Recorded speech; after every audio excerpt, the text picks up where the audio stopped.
ညာဆန်းကြည်လေးကျွန်တော်ကဘသူပဲဝါပါလို့ကိုမမမီတော့တဲ့အထိအတိတ်မိသွားနိုင်တဲ့ယောဂမျိုးရခြင်းလေဘာလို့မှမသိနားမလဲသူတဦးလို့ရှင်သန်နေထိုင်ရရင်ပို့ပြီးတက်တောင့်တက်တာရှိမလားလို့ပါတချို့ຢာတွေကတစ်ခါသိပြီးရင်မမေ့တော့ဘူးအဲ့ဒီမှတ်ဉာဏ်အသည့်တွေကြောင့်ဘဝဟာပိုလေးလံသွားတယ်နှစ်တွေကကုံလွယ်လွန်းလာပြင်မဲ့ကျွန်တော်ကတော့တက်ကလေးတစ်ခုမှရက်ကြံနေခဲ့ပုံပါပဲနောက်ပိုင်းနှစ်ကာလတွေကအသစ်ဖြစ်တယ်ရွေလျားသွားတယ်လို့မခံစားရတော့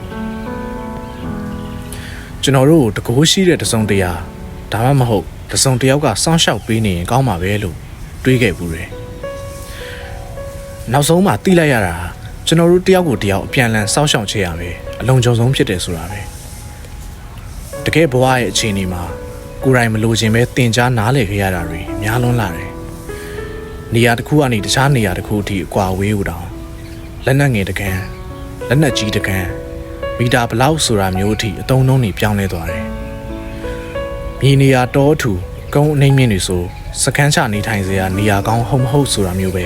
အလိုလိုတွေးမိတယ်အဖြစ်ပြက်တွေအမှတ်တရတွေကလည်းရှင်ပြပြောလို့မရနိုင်တာတွေကြီးပဲ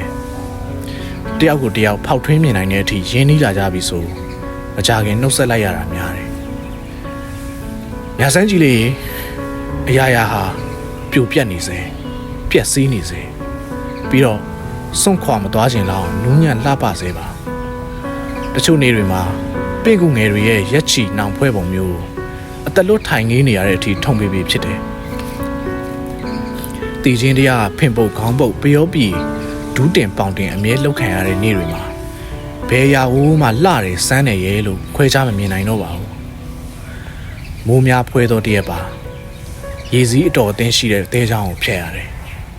ကြာရက်နေလို့မရအောင်